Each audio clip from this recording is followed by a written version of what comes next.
Hi, it's David from Life with Parkinson's. If you're new here, welcome. We hope you'll consider subscribing and also check out our website at lifewithparkinsons.ca for more information about this channel and our sponsors. For everyone else, thank you again for keeping up with all of our videos. I just want you to know that we love doing what we're doing. We love interacting with you guys. We love getting to know you. And we'd love to share this Life with Parkinson's with you. It is a privilege every week to get to know each of you a little better. In today's video, we're going to talk about something that's been hounding me for a little while, and that is freezing of gait. Like, I don't know if there's something more annoying or terrifying about Parkinson's than when you get stuck somewhere unexpected, out of the blue, and no matter what you try to do, it's impossible to get out of the situation that you're in. Even though my symptoms are a little bit better controlled the last little while, I still get freezing every day and I have near misses from falling every day. What I've noticed is that the longer I've been diagnosed with Parkinson's, the more dramatic or traumatic the difference between on and off is. Like, near the beginning of my diagnosis, there was kind of this. They were really close together. They've just drifted farther and farther apart. So when I'm on, everything is good. But when I'm off, I'm like way down here. And it's just like, where did on go?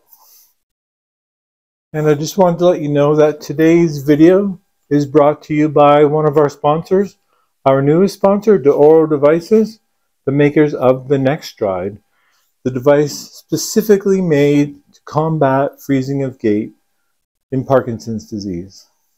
In the description below is a link that will take you to the NextStride website where you can check out their amazing groundbreaking technology to help people like us with Parkinson's overcome freezing of gait. Right now it's only available in the United States, but I would love to see that to change. Oro Devices is willing to make it available in Canada.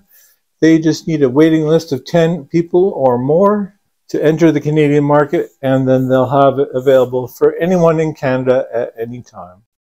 I'm stuck in my tracks, but what is it like?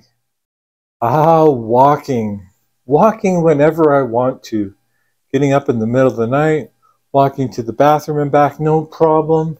Jumping off the couch any time of the day and just going, I'm going to go for a walk or a drive or just whatever I want to do whenever I want to do.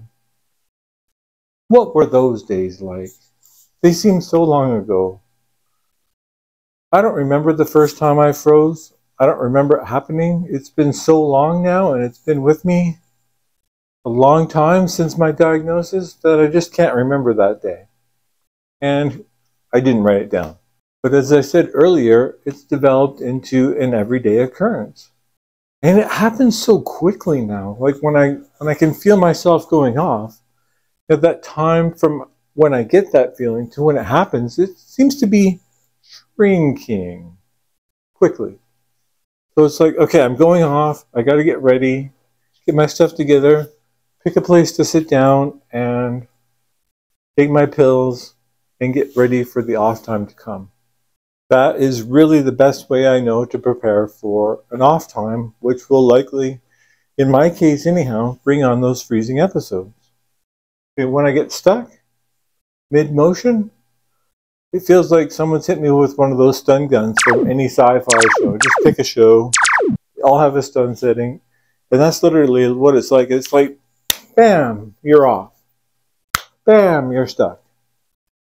It's like, I knew it was coming, I just didn't get ready in time. And the positions I get in when I'm stuck, like, it's just weird. It's hilarious and crazy at the same time. I was making breakfast a little while ago, like a few days ago.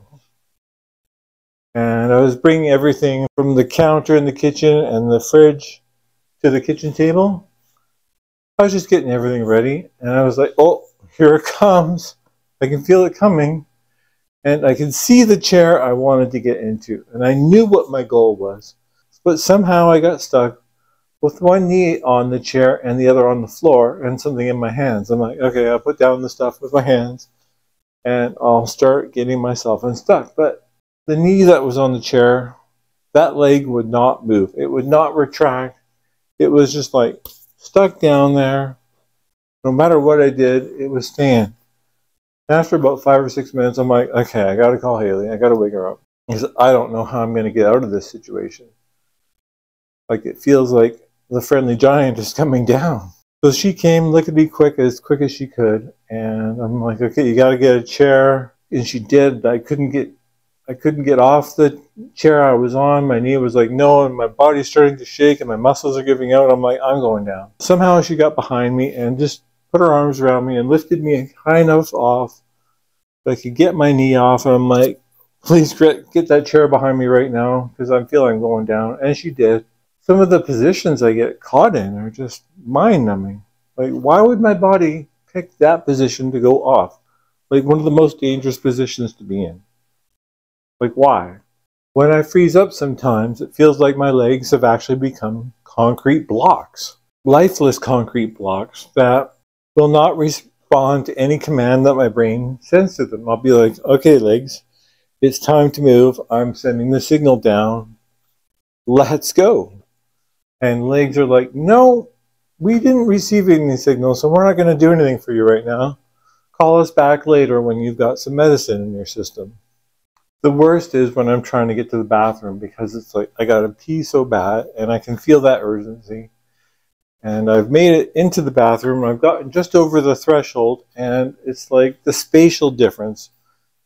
Like for some reason my mind has this inability to calculate the depth of how much your footfall should be to make it to your desired object, which would be the toilet. It's like driving through rush hour traffic. You can see where you want to go, but you can't get there because nothing moves. And so sometimes I'll try and grab my leg with both hands and lift it off of the ground, but it's like locked on there, So it looks funny when I'm trying to take steps, like a bow-legged person who's been riding a horseback for like 6 weeks straight. Or when I'm trying to get dressed and I'm trying to get my underwear or shorts on and both of my legs are like firmly fixed on the floor. And it takes like 5 or 10 minutes just to get your underwear and shorts on or your underwear and pants on because it's like you got to bend over and lift that leg and get it through the loop and lift the other leg and get it through the loop. It's just so maddening. I mean, do you get the irony of the situation? This isn't a lot of fun. Just make it stop. So with this situation of freezing with gait, I try to prepare for the worst whenever I can. And I try to create coping mechanisms to help with the situation.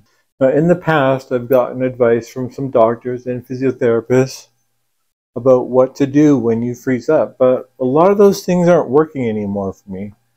One of them is to march in place like a soldier and then you'll be able to turn around. Yeah, unfortunately that doesn't work anymore. I'm not getting down on the doctors and the physiotherapists. I'm just saying I haven't been able to make that work for a long time.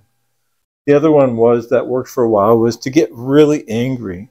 Yell, scream, swear, whatever you got to do.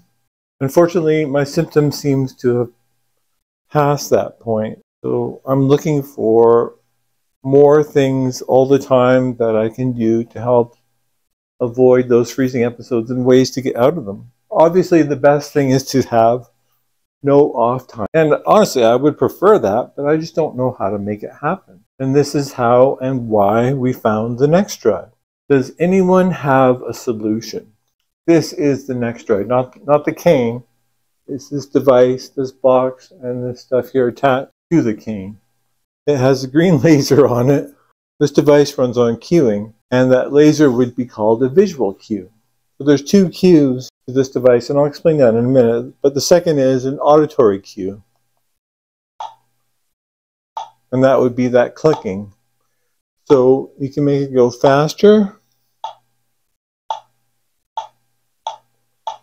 Say if you want to go for a jog, or slower. What they call the cueing it allows your brain to send a signal down to your legs with that visual and auditory cue, and the legs are like, hey, we can move again. It just helps your brain use different pathways, because the regular pathways with Parkinson's are distorted or confused, or they're broken and they don't work anymore.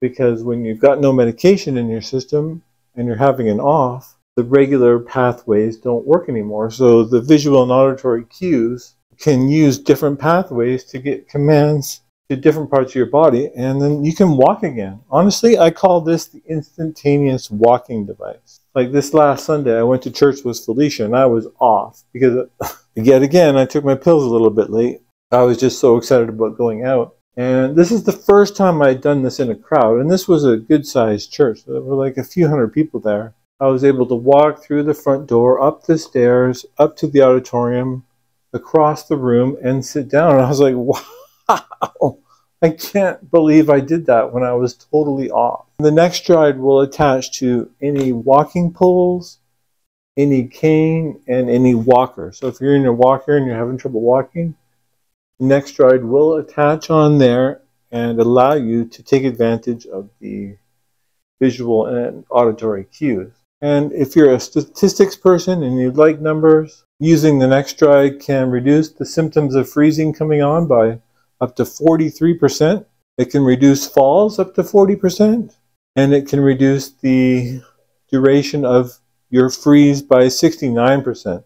I don't know of any other device out there specifically made to help with freezing of gait, except the next stride made by Oro devices. And like I said earlier, there is a link in the description there. Okay, it's down here somewhere.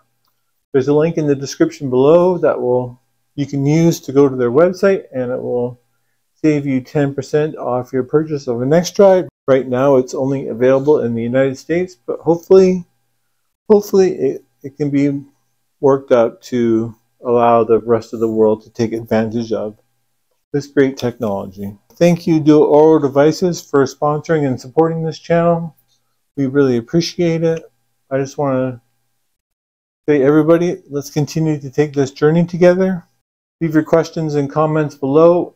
I look forward to reading them every week, and I try to respond to everyone in a good, timely manner. Have a good day. I will see you on the next one. Goodbye.